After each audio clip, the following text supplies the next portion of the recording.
हाय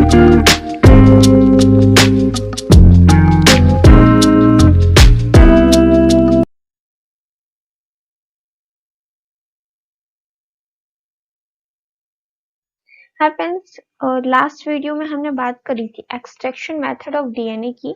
तो वो हमारी ऑर्गेनिक मेथड थी। आज हम इनऑर्गेनिक मेथड देखेंगे एंड किट मेथड देखेंगे डीएनए एक्सट्रैक्शन की। तो स्टार्ट करते हैं। इनऑर्गेनिक डीएनए एक्सट्रैक्शन प्रोसीजर, इसकी प्रोसीजर हम देख लेंगे क्या है। Cell lysis buffer containing to proteinase. जो हम सेल लाइसिस मींस सेल को तोड़ते हैं, सेल मेम्ब्रेन को तोड़ते हैं और सेल के अंदर जो न्यूक्लियस है उसके न्यूक्लियर मेम्ब्रेन को तोड़ते हैं, तो उसके लिए हमें सेल लाइसिस बफर का यूज करते हैं। तो जो सेल लाइसिस बफर है उसमें सेल को तोड़ने के बाद उसमें कंटेन रहता है जो प्रोटीनेज एंजाइम। तो प्रोटीनेज एंजाइम कंटेन रहने से क्या होता है, जो सेल का न्यूक्लियर मेम्ब्रेन के साथ साथ जो सेल में प्रोटीन होता है वो भी डाइजेस्ट हो जाता है। एंड वो डाइजेस्ट होता है 65 डिग्री सेल्सियस में टेम्परेचर में। तो फर्स्टली हमारी जो सेल है वो लाइसिस हो जाएगी, प्रोटीन हमारा डाइजेस्ट हो जाएगा। तो दो चीजें जो हमारी यहाँ से क्लियर हो गई। Then to remove another proteinase material LICL is added. और अदर प्रोटीनेज मटेरियल जो हमारे बचे हुए हैं उसके अलावा भी, प्रोटीन के अलावा, उनको रिमूव करने के लिए क्या होता है, हम LICL को ऐड करते हैं उस बफर सॉल्यूशन में। LICL को ऐड करते हैं तो उससे जो अदर प्रोटीन मटेरियल्स होते हैं वो प्रेसिपिटेट हो जाते हैं पैलेट फॉर्म में। पैलेट आप जानते होंगे, जो जब हम सेंट्रीफ्यूज करते हैं किसी ट्यूब के अंदर तो एक नीचे हार्ड सॉलिड जो मटेरियल होता है वो कलेक्ट हो जाता है, उसे हम पैलेट बोलते हैं। Pellet from by centrifugation, centrifugation करने के बाद जो प्रोटीन है वो प्रेसिपिटेट हो जाता है पैलेट फॉर्म में। तो यहाँ से हमारा प्रोटीन भी रिमूव हो गया, हमारी न्यूक्लियर मेम्ब्रेन रिमूव हो गई एंड हमारे सेल मेम्ब्रेन भी रिमूव हो गई। Then supernatant taken another tube and spun. अब जो प्रोटीन का पैलेट है उसको हमने अलग कर लिया एंड जो सुपरनेटेंट है उसको हमने अलग कर लिया। तो जो सुपरनेटेंट है उसको हम दूसरी ट्यूब में लेंगे जब, तो दूसरी ट्यूब में लेने के बाद उसमें हम आइसोप्रोपेनॉल को मिक्स कर देंगे। आइसोप्रोपेनॉल मिक्स करने के बाद इन रूम टेम्परेचर उसको ना हीट देना है और ना ही फ्रीज करना है। तो जो आइसोप्रोपेनॉल है उस सुपरनेटेंट के साथ जब मिक्स करेंगे तो डीएनए जो होगा वो फिर से जब हम उसको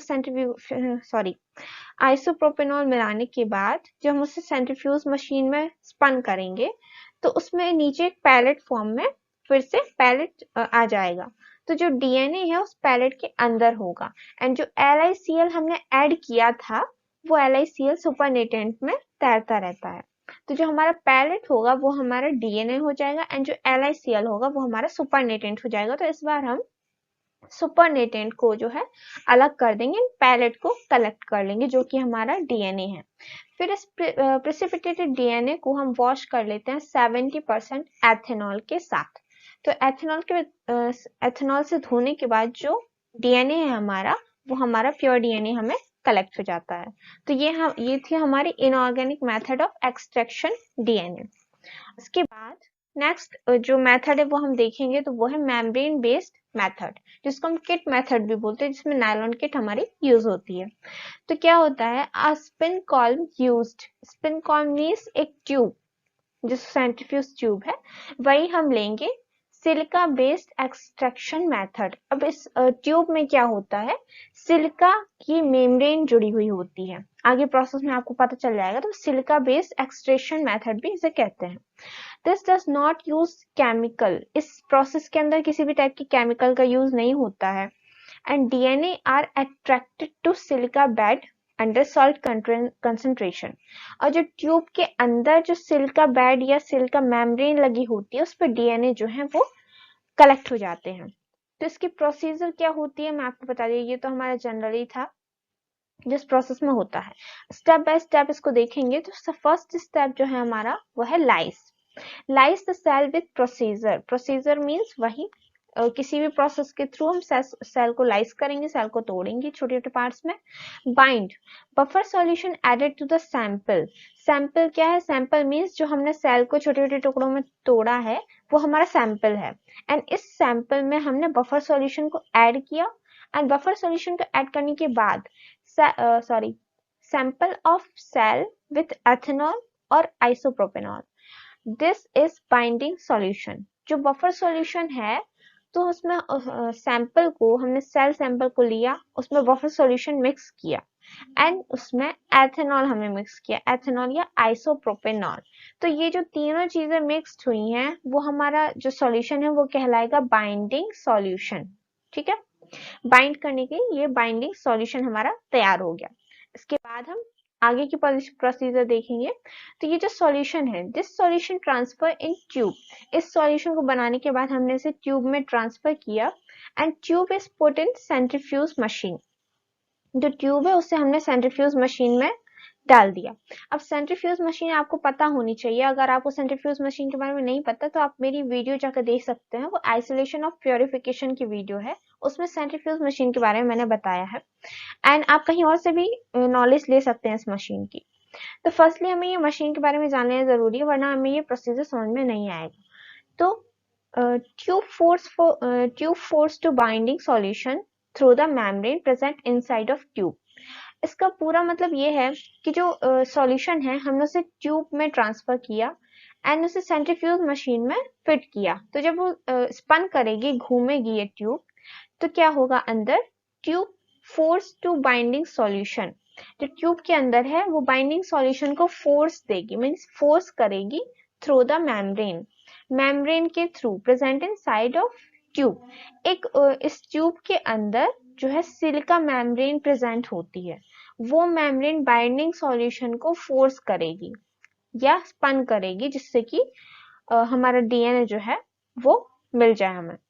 तो फोर्स करने के बाद if pH and salt concentration of binding solution optimal, if pH and salt concentration of binding solution, जो pH है हमारा सॉल्यूशन का एंड जो सॉल्ट कंसेंट्रेशन है अगर वो ज्यादा है, मींस जितनी क्वांटिटी में होना चाहिए या इनकी जितनी क्वांटिटी होनी चाहिए उतनी कंसेंट्रेशन में है, तो ये जो डीएनए है वो अटैच हो जाएगा मेम्ब्रेन के साथ। समझ में आया होगा। ये जो सॉल्यूशन है उसमें अगर पीएच एंड सॉल्ट कंसेंट्रेशन अच्छा है तो जो डीएनए है वो ये जो सिलिका जेल मेम्ब्रेन है इसके ऊपर डीएनए बाइंड कर जाएगा या अटैच हो जाएगा as solution pass through membrane. जैसे ही हम ट्यूब के अंदर सॉल्यूशन को डालेंगे वो स्पन करेगी, स्पन करने के बाद अगर पीएच एंड सॉल्ट कंसेंट्रेशन अच्छा है तो डीएनए इस मेम्ब्रेन पे अटैच हो जाएंगे। सिंपली ये कहना चाहते हैं।